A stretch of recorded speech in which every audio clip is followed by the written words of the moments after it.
نظر بد کی متعدد اور کئی علامات ہیں، جن علامات کے ذریعے پتہ چلتا ہے کہ اس آدمی کو، اس بچے کو، اس بچی کو، اس عورت کو، اس نوجوان کو نظر بد لگ چکی ہے۔ مثال کے طور پر جسم کا کمزور ہونا، یہ نظر بد کی علامت ہے۔ حدیث کے اندر آتا ہے کہ نبی مکرم علیہ السلام نے سیدنا جعفر طیار رضی اللہ تعالیٰ عنہ ان کے بچوں کو دیکھا، وہ کمزور تھے۔ اسماء بنت عمیس سے پوچھا یہ کھاتے نہیں ہیں، یہ پیتے نہیں ہیں؟ فرمایا یا رسول اللہ کھاتے بھی ہیں پیتے بھی ہیں، اصل میں نظر بد کی وجہ سے ان کا طاقتور جسم وہ کمزور ہونے لگ گیا ہے۔ آقا علیہ السلام نے فرمایا کہ ان کو دم کرواؤ تاکہ نظر بد کے اثرات وہ زائل ہو جائیں، ختم ہو جائیں۔ یعنی ایک آدمی کھاتا پیتا ہے، تندرست ہے، بڑا مضبوط اور قوی اور جسا ہے، اچانک کمزور ہونے لگ گیا، تو یہ جسم کا کمزور ہو جانا یہ نظر بد کی علامت ہے۔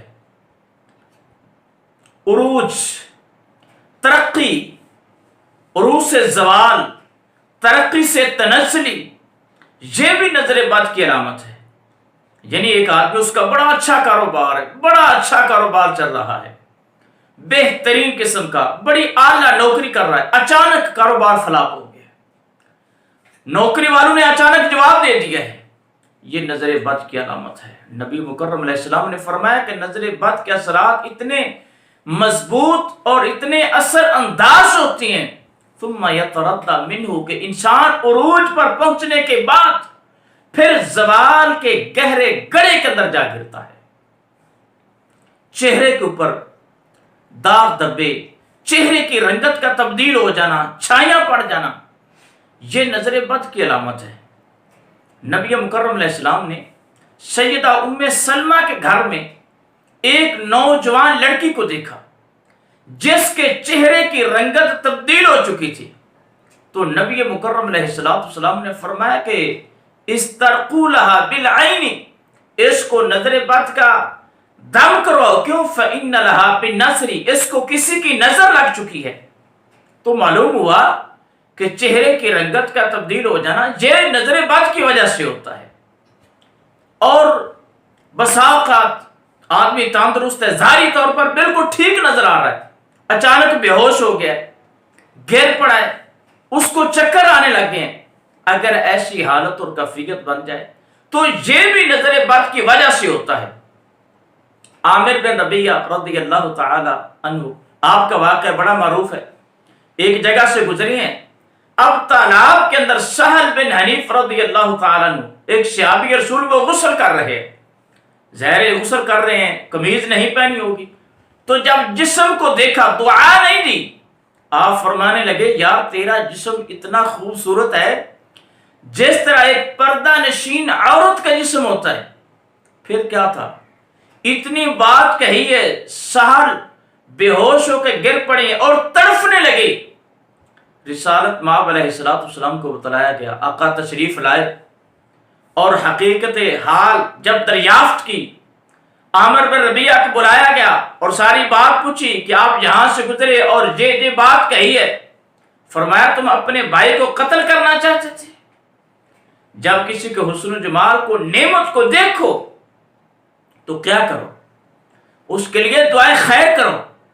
نبی مکرم علیہ السلام نے سہل کو دم کیا، اللہم اذہب عنہ حرہا وبردہا ووصبہا۔ آج بھی دعا دینے والے کم ہیں، جو کسی کو دیکھتا ہے حسد کی نظر سے، نفرت کی نظر سے، ایسا نہ کرو۔ اگر کسی کی نعمت کو دیکھو، حسن و جمال کو، دولت کو، نوکری کو، کسی عظیم چیز کو، کہو ماشاء اللہ، ماشاء اللہ، ماشاء اللہ، ماشاء اللہ، لا حول ولا قوت الا باللہ۔ کسی کے حسن کو دیکھ کے، کسی کی صحت کو، تندرستی کو، کسی کے جسم کو دیکھ کر ماشاء اللہ کہنا چاہیے، نہ کہ نفرت اور حسد پر مبنی کلمات آپ کہنے لگ جائیں۔ ایسا نہیں کرنا چاہیے۔ بچے روتے ہیں گھروں کے اندر، زار و قطار بلبلا رہے ہوتے ہیں، کیوں؟ والدین میں سے، عزیز و اقربا میں سے یا گھر میں سے کسی انسان کی ان کو نظر لگ چکی ہوتی ہے. نبی مکرم علیہ السلام ایک دن گھر تشریف لائے تو ایک عورت کے پاس بچہ وہ رو رہا ہے. آقا علیہ السلام نے فرمایا کہ اس کو دم کرو. کیوں؟ اس کو نظر لگ چکی ہے. یعنی بچوں کا رونا یہ نظر بد کی علامت ہے. دل گھبراتا ہے، نبض تیز چل رہی ہے اور دل چھپنے لگتا ہے. اچانک کوئی پریشانی آ جاتی ہے، بالکل ٹھیک تھا، اچانک کسی پریشانی کا آ جانا. تو یہ ساری کی ساری چیزیں یہ نظر بد کی علامات ہیں. ان کو بیان کرنے کا مقصد کیا ہے کہ جب مرض کی تشخیص ہو جائے اس وقت اس بیماری کا علاج ہوتا ہے. ان علامات کو یاد رکھیں تاکہ اگر کسی آدمی کے بارے میں آپ کو پتہ چلے کہ اس کو نظر بد ہے تو اس انسان کا علاج وہ نبی مکرم علیہ السلام کی بتلائی ہوئی دعاؤں اور اذکار کے ذریعہ سے کیا جائے.